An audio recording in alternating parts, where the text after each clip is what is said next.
Jean-Philippe, tu as donc évoqué effectivement le changement climatique. On voit qu'il y a un paquet de conséquences sur ce changement climatique, l'augmentation donc du niveau des mers, la diminution alors, du débit des fleuves, avec encore un petit peu d'incertitude sur cette estimation. La diminution aussi de la charge des nappes, qui peut être liée au fait que les précipitations vont aussi certainement diminuer. Donc tout ça va avoir une conséquence assez forte, notamment sur la salinisation potentielle de notre estuaire, avec des effets qui se font déjà ressentir, puisqu'on a une progression du biseau salé vers l'amont, une salinisation en surface, des eaux de surface, et certainement aussi une salinisation attendue dans les eaux souterraines. Donc toutes ces conséquences vont avoir un effet à la fois sur la structuration des milieux, structuration aussi de l'organisation des organismes vivants. Et donc, dans ce contexte-là, le GIP a décidé aussi d'amener une problématique basée plus sur les eaux souterraines. Et donc, dans ce contexte-là, on accueille maintenant donc Erwan Idé, qui travaille au BRGM et qui va nous présenter les avancements du projet qui s'appelle Salina Cuisen. Bonjour à tous. Donc, déjà, ravi de représenter le BRGM parce qu'effectivement, on n'avait pas eu beaucoup l'occasion de travailler avec le GIP sur les années précédentes. Donc, on est ravi d'intégrer en fait cette communauté scientifique et de réflexion au niveau de l'estuaire de la Seine. On voit que les sujets sont nombreux et les sujets transversaux avec le BRGM, qu'ils soient géologiques, sédimentaires ou via l'hydrologie, l'hydrogéologie, notamment au niveau des aquifères, pose un certain nombre de questions. On l'a vu là, lors des présentations précédentes, celle de Romain. Donc, je prends déjà rendez-vous avec lui au café pour aborder un certain nombre de sujets. Et puis, oui, il faudra un jour se poser aussi la question de la contribution des nappes au phénomène de concomitance. Voilà. Donc, je passe le sujet, on en parlera peut-être en aparté au café également avec certains. Donc là, aujourd'hui, je m'excuse un petit peu et la présentation va être un peu différente de ce qui a pu être fait jusqu'à présent. Donc il va y avoir un petit côté frustrant à cette présentation, puisque en fait, c'est un projet qui vient tout juste de démarrer.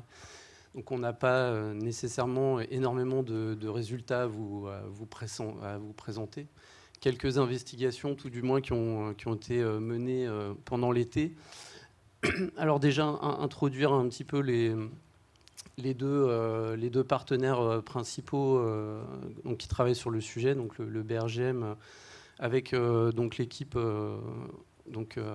qui est sur Mont-Saint-Aignan, qui s'appuie aussi sur les experts du BRGM qui sont à Orléans, sur des thématiques hydrochimie, et puis sur d'autres collègues aussi qui sont basés à Montpellier, qui travaillent aussi sur des problématiques de salinisation, donc dans des systèmes aquifères ou dans des systèmes estuariens complexes comme celui de la Camargue, par exemple. Donc voilà. Et puis du côté de l'université de Rouen, avec Abderrahim Jardani, que vous connaissez déjà pour la plupart, donc au niveau de l'équipe M2C, avec Valérie Ménage également sur les problématiques de qualité des eaux. Voilà. Donc, pour l'équipe, en gros, qui travaille sur le sujet. Alors la complexité, elle a déjà été abordée en partie sur le côté sédimentaire. Et donc je remercie Romain pour cette superbe introduction qu'il nous a faite. Effectivement, on est dans la question de la salinisation dans l'estuaire de la Seine, c'est pour les eaux souterraines, c'est un phénomène qui est naturel, complexe. Complexe, pourquoi ? Parce qu'il repose effectivement sur un équilibre hydrodynamique entre l'eau de mer, l'eau saumâtre et l'eau douce. Donc influencé à la fois par des niveaux donc, dans les eaux souterraines et donc également contraint aussi par les flux d'eau douce qui arrivent en amont, donc dans le contexte estuarien, avec des échanges importants entre les nappes et les rivières, on l'a dit en introduction. Et donc, on doit forcément aussi tenir compte dans ce contexte, c'est de la variabilité donc au niveau de la géométrie des aquifères et de leurs caractéristiques hydrogéologiques. Alors j'ai mis pour illustrer un petit peu le propos, hein, c'est cette coupe géologique.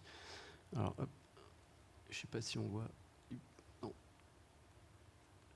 Bon, bah, vous la voyez, c'est celle qui est à droite. Et donc c'est une coupe est-ouest du substratum donc, qui a été fait donc, entre l'embouchure et puis les boucles un petit peu en amont. Vous voyez celle de Bretonne, le petit promontoire crayeux de Quillebeuf, et puis donc, la grande plaine alluviale au niveau de la réserve de l'estuaire, là, quand on s'approche de la zone du Havre. Donc tout ça pour illustrer voilà, une complexité liée à la géométrie et la superposition de différentes unités géologiques, donc avec des unités sableuses, avec l'aquifère de l'Albien, dont vous avez peut-être déjà entendu parler, le substratum jurassique dont il a été question, et on voit qu'il affleure au niveau de l'embouchure. Et puis c'est le substratum crayeux. Alors je parle bien de substratum presque au pluriel, puisqu'en fait on le voit dans la coupe qui est présentée, on a plusieurs faciès de craie avec une possibilité de karstification et une complexité due au passage de failles majeures dans cette partie donc, de l'estuaire aval.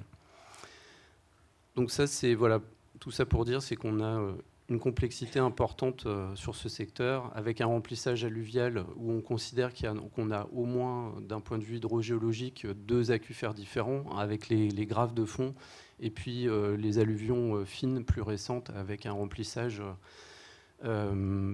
plutôt, on va dire, argilo, silteux et tourbeux. Voilà.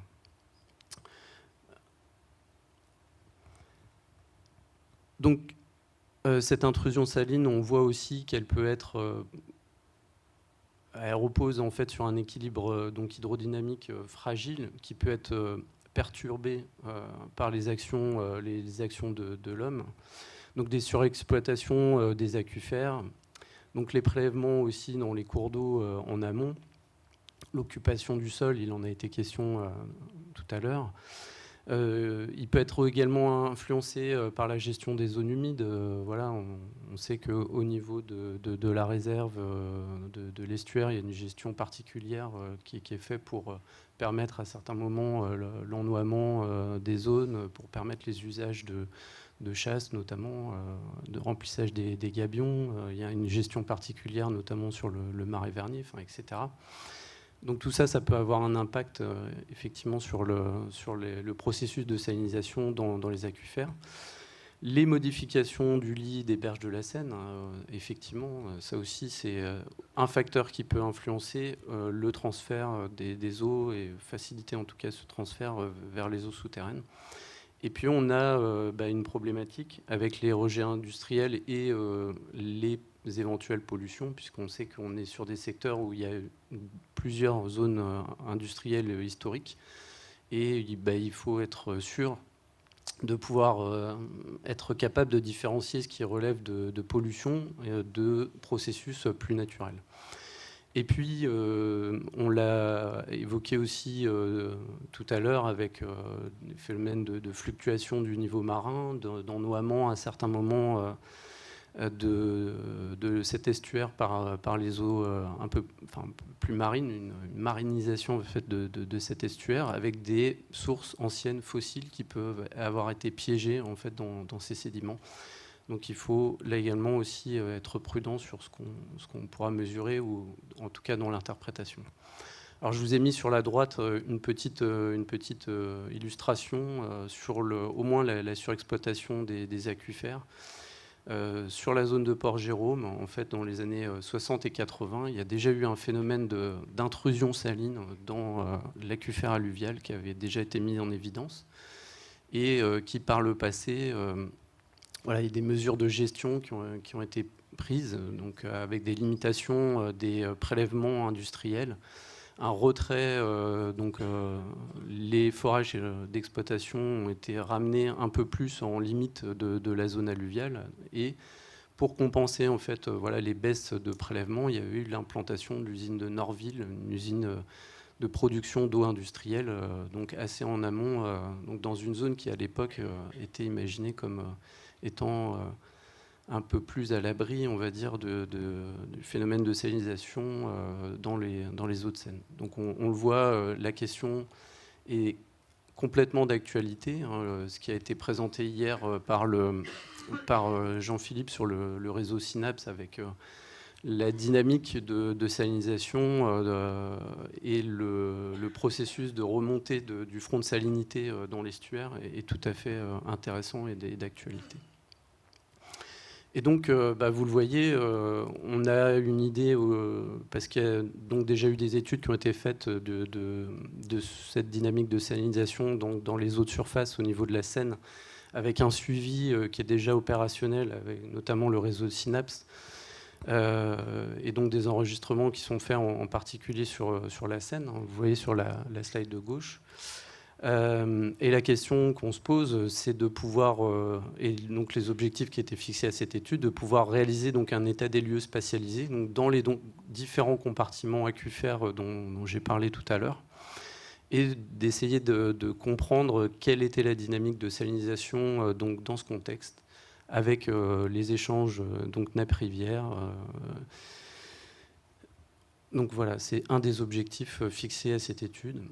Une fois qu'on aura pu faire ces observations, c'est de pouvoir proposer un modèle conceptuel, puisque la dynamique peut être assez, l'état des lieux et la dynamique peut être assez différent en fonction de là où on va se situer, soit dans la partie la plus aval ou dans la partie un peu plus amont. On le verra tout à l'heure sur les différents. Enfin, ça sera plus explicite quand on regardera les différents sites qui ont été définis pour pouvoir faire cette étude. Et donc l'objectif final, c'est de pouvoir formuler en fait des propositions pour renforcer le suivi de la dynamique et de l'évolution de la salinité donc dans l'estuaire, et de faire des recommandations pour l'aménagement du territoire. Donc pour ça, en fait, on a un phasage du projet qui est découpé on va dire en 3 principales étapes. Donc la première, c'est la collecte et la synthèse des données, donc avec une partie classique, un peu bibliographique de compilation et de synthèse de l'ensemble des données à la fois hydrologiques et hydrogéologiques sur le territoire. De réaliser ensuite donc en parallèle donc des campagnes de mesure, donc des mesures de piézométriques, de log de conductivité température donc dans les eaux souterraines au niveau de cette partie estuarienne. De réaliser également donc des campagnes géophysiques, notamment électriques et électromagnétiques. Donc ça, c'est surtout l'Université de Rouen et Abderrahim Jardani qui s'occupe de ce volet-là. De faire un état des lieux également hydrochimique et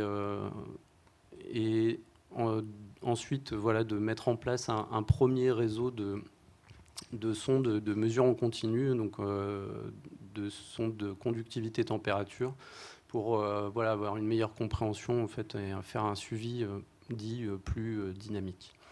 Et puis donc une dernière étape qui consistera à faire l'analyse et l'élaboration du schéma conceptuel et élaborer l'état des lieux en fonction des différents territoires, proposer des recommandations pour le suivi et faire la capitalisation des résultats. Donc c'est un projet donc, qui est prévu sur 3 ans, 2023-2025. Et comme je vous l'ai dit, il vient juste de débuter. Donc quelques éléments pour continuer à présenter le sujet. Voilà les différents secteurs. Donc il faudrait que je revoie un petit peu cette carte de droite qui est pas tout à fait à jour, mais vous me pardonnerez.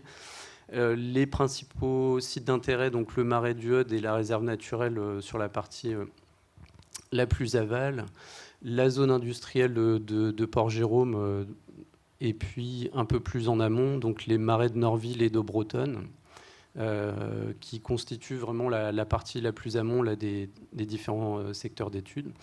Et à la demande des partenaires, en fait, a été rajoutée une zone dite numéro 4, donc qui est à cheval, et donc là la cartographie n'est pas très bonne, qui est à cheval donc sur le Marais Vernier et donc la partie estuarienne de la basse Risle. Voilà.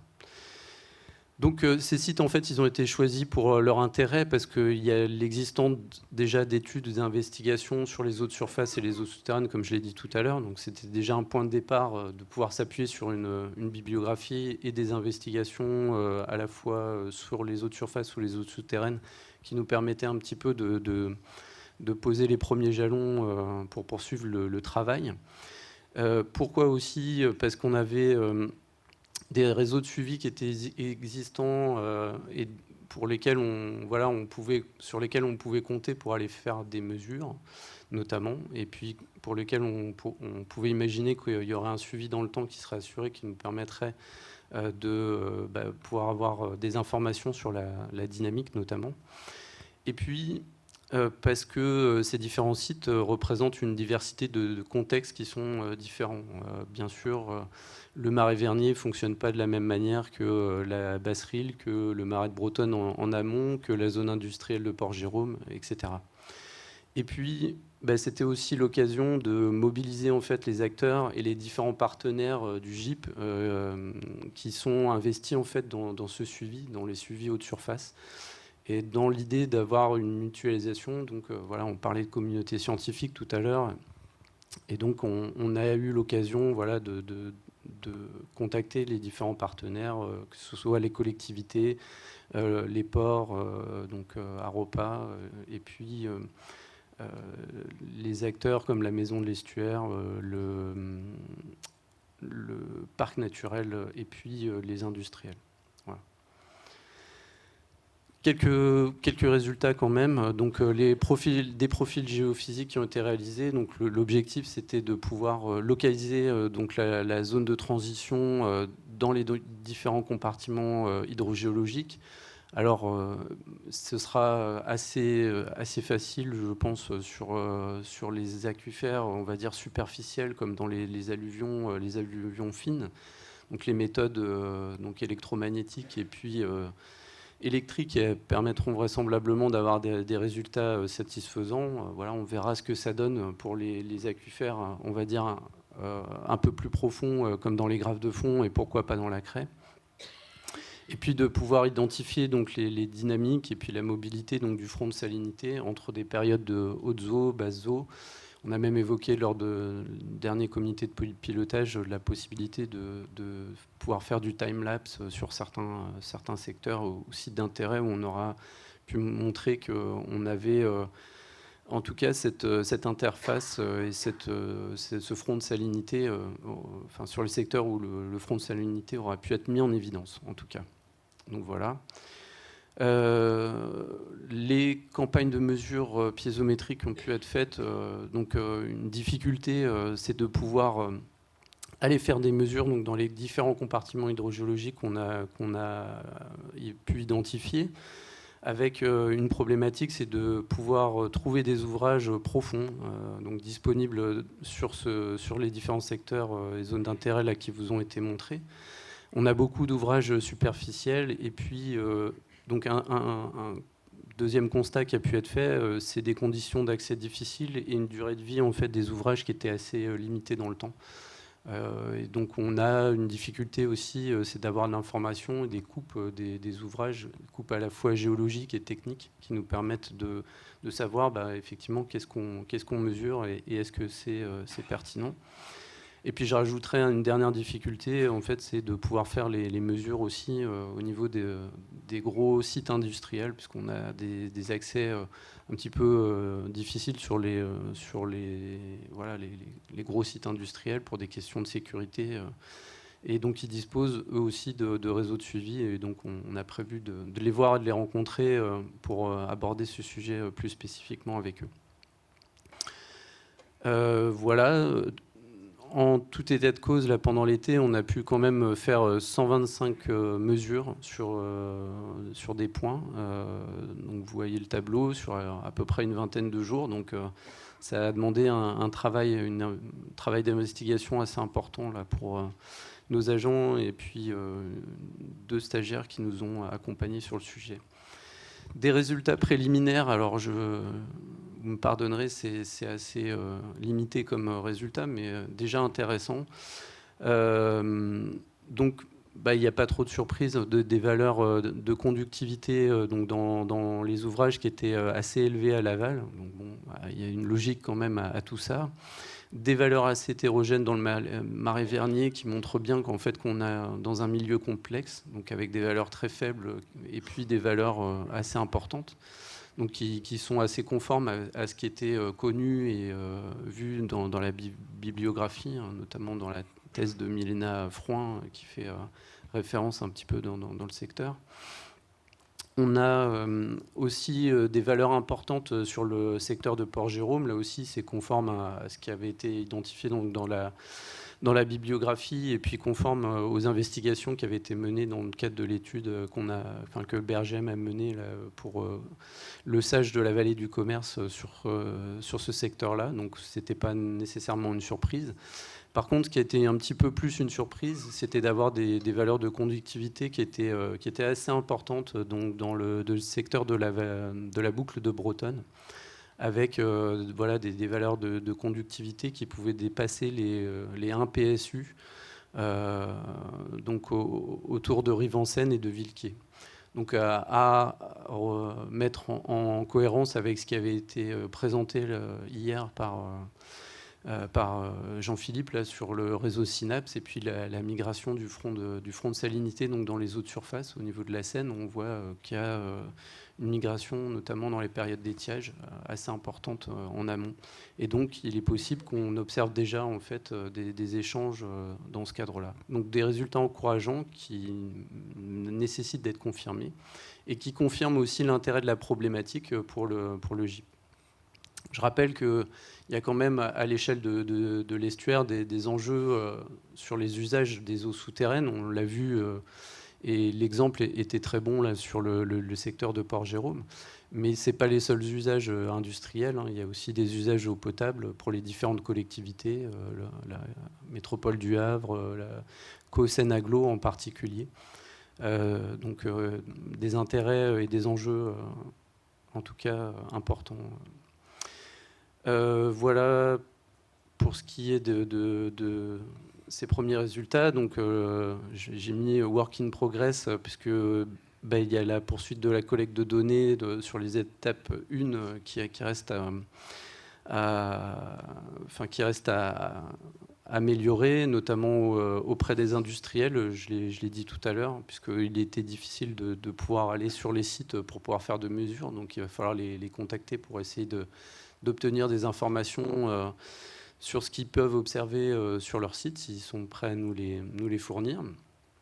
De poursuivre les investigations géophysiques, puisque pour le moment, il n'y a eu que les investigations électromagnétiques qui ont pu être faites là, pendant l'été donc 2023, mais il reste à faire des choses sur donc l'électrique et puis d'autres campagnes en période de hautes eaux.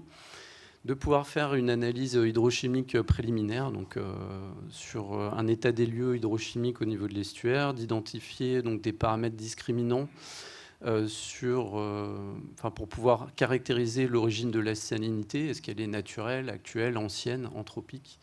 Donc voilà, il y a des propositions de protocole pour mise en œuvre de campagnes de prélèvement là, qui vont être faites. Et puis, en parallèle de tout ça, la mise en place donc, des sondes CTD donc, pour pouvoir faire un suivi plus dynamique du processus sur les différentes zones et secteurs qui ont été définis.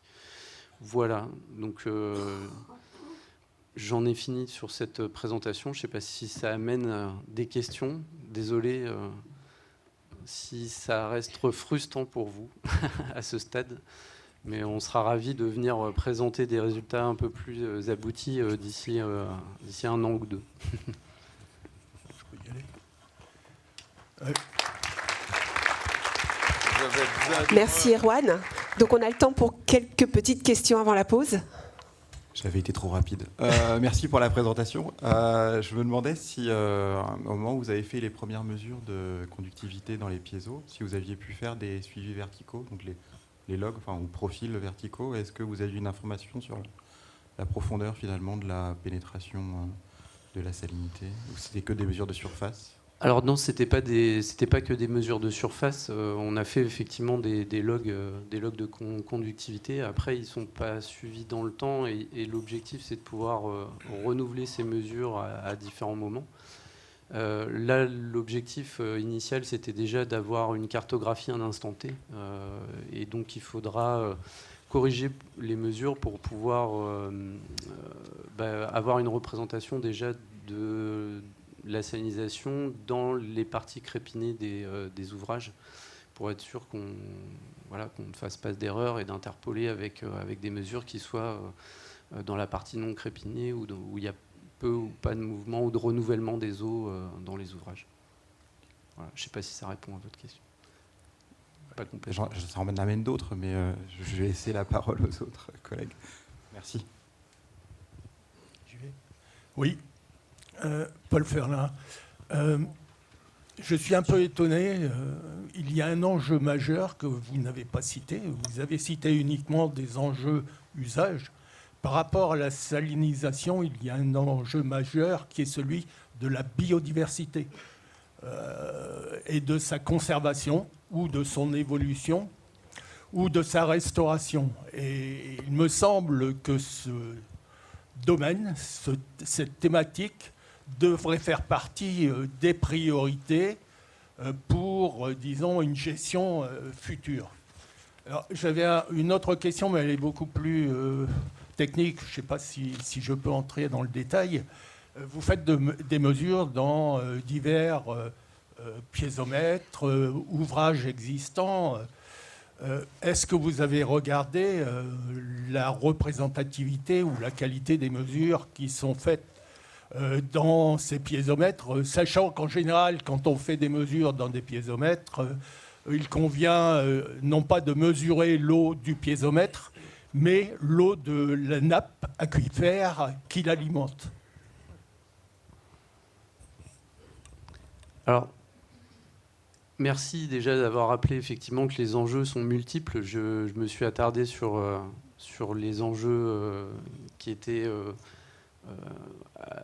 au regard en fait des usages les plus importants, mais il n'y a pas effectivement que cela. Donc merci de l'avoir rappelé. Pour ce qui est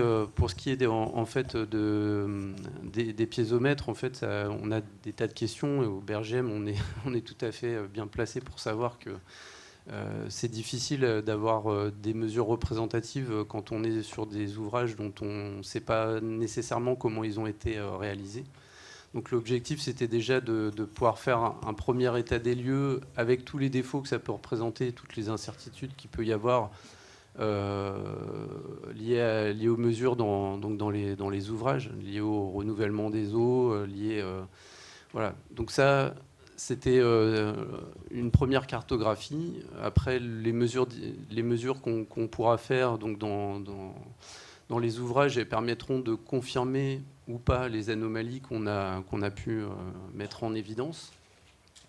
Donc avec l'installation des sondes et puis avec les différents relevés qu'on pourra faire donc au moment où on va relever ces sondes ou au moment où on reviendra à différents moments entre périodes de hautes eaux, basses eaux, confirmer ou pas les observations qu'on a pu faire dans le temps, puisqu'il y a un suivi qui doit être refait pendant au moins une, voire 2 années hydrologiques. Donc ça, c'est un premier constat. Et puis une des conclusions, ce sera peut-être de dire que, en tout cas, le suivi dans ces ouvrages n'est peut-être pas suffisant et qu'il faut le revoir, s'appuyer sur des plateformes sur lesquelles on a une maîtrise beaucoup plus complète de l'ensemble des processus. Alors j'en ai pas parlé, mais l'université M2C qui a qui a 2 observatoires ferrés Hydroscan sur lesquels en fait on a beaucoup d'ouvrages et puis sur lesquels on sait qu'on a des ouvrages qui ont été faits correctement et qui seront durables dans le temps et qui vont être suivis et pour lesquels il y aura des prélèvements et des sondes installées. Donc ça, c'est quelque chose qu'il faudra peut-être reproduire à l'échelle de l'ensemble du système pour apporter de l'information pertinente. Et ça, ce sera peut-être une des conclusions de l'étude. Donc j'ouvre et je vous répondrai peut-être dans 2 ans beaucoup mieux qu'aujourd'hui. Merci. Anit, Oui. dernière petite question. Oui, Anit Laherman, Ecovio. Oui, je veux juste ajouter à la complexité encore une autre chose. C'est la salinité engendre aussi le relargage des nutriments et tout ce qui est polluant. J'ai vu que vous faites des analyses chimiques. Est-ce que c'est prévu de regarder ça, de suivre tout ça? Alors, ce qui est prévu, c'est de regarder déjà tout ce qui est ions majeurs et mineurs sur le secteur et de faire quelques analyses isotopiques. On ne pourra pas tout regarder en termes de polluants, de micropolluants sur ce secteur.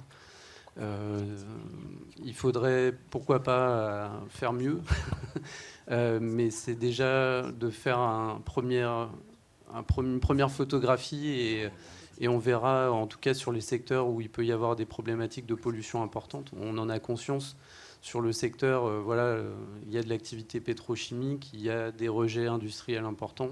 On l'a vu lors des présentations hier, il y a des stockages aussi donc dans les sédiments avec pourquoi pas des relargages et il peut y avoir aussi des stockages naturels de salinité. Et donc l'objectif, c'est déjà de pouvoir différencier ce qui peut relever, je l'ai expliqué tout à l'heure, de processus dits naturels, d'autres influencés. Et après, on pourra se poser la question, donc dans un second temps, de voir ce qu'il faudrait faire pour mieux comprendre la dynamique de salinisation dans ce contexte de pollution, de secteur pollué, voilà. Ou contaminé, pardon. Robert ? Oui, Robert Lafitte, je suis ici. Donc merci bien pour cette présentation parce que je trouve elle arrive au bon moment. Effectivement, il y a une coordination là sur ces travaux faits sur les nappes là, qui se met en place. Elle arrive au bon moment parce qu'on voit que dans ce contexte de changement climatique, la zone sur laquelle vous travaillez, c'est non seulement la zone en jeu pour le souterrain, mais aussi pour le superficiel. Hier, on a parlé de la remontée du milieu mésohalin. Donc, on voit bien que ce secteur-là, ça devient le secteur clé sur lequel on va se poser des questions, à la fois en termes environnementaux et en termes d'enjeux pour des problèmes de salinité, pour des problèmes de biodiversité, pour des problèmes des habitats et de ce qu'on veut faire de cette partie de l'estuaire. Voilà. Donc j'ai relevé, alors vous n'avez pas trop donné d'informations sur le suivi avant que les sondes soient installées, donc un petit peu le timing. Donc j'ai compris quand même que vous allez faire pendant les hauts niveaux des mesures, parce que la question est là, c'est qu'il va y avoir aussi des modifications, en tout cas auxquelles on pense dans cette partie-là pour réinonder des zones, et en tout cas créer des zones inondables dans ce secteur. Donc il faut avoir des informations sur les événements extrêmes qui vont se passer. Et là, vous pensez à pouvoir intervenir même sur des événements d'inondation extrêmes ou des... Donc, je pose la question. Alors, après, il y a des questions aussi d'accessibilité aux ouvrages et aux zones pendant les périodes d'inondation. On sait très bien que ces zones basses, elles sont aussi en partie inondables pendant la période hivernale. Donc on fera du mieux qu'on peut pour aller faire les relèves et aller faire les mesures pendant les périodes de hautes eaux. Donc l'idée, c'était de faire un premier état préliminaire. Il faut avoir conscience que l'objectif de cette étude, c'est de poser les premiers jalons, de faire essayer de comprendre un petit peu comment ça fonctionne pour faire mieux plus tard. Et donc je reviens sur le caractère frustrant. Aujourd'hui, c'est frustrant parce qu'on n'a pas nécessairement d'éléments à vous présenter, puisque ça vient tout juste de démarrer. Les premières acquisitions datent de cet été, tout juste. Et à l'issue de cette étude, on aura encore beaucoup de questions liées à la dynamique qui aura pu être mise en évidence, liées aux incertitudes. Et donc l'objectif, ce sera aussi de faire des propositions pour lever ces incertitudes. Donc voilà. on pourra parler, si vous voulez, un peu plus tard, voilà, de la méthodologie et puis précisément, voilà, des périodes auxquelles on va essayer d'aller faire ces mesures. Mais en tout cas, dans le cadre contraint aussi de l'exercice, on ne pourra pas tout faire, malheureusement. On a fait un comité de pilotage en septembre. On s'est dit, ouais, il y a plein de choses qu'on pourrait faire, mais bon, il y a un cadre à la fois financier, technique, qu'il faut qu'on essaie de respecter. Et puis, comme je viens de le dire, on essaiera de montrer les limites de l'exercice pour probablement proposer de faire mieux plus tard. Voilà. Merci.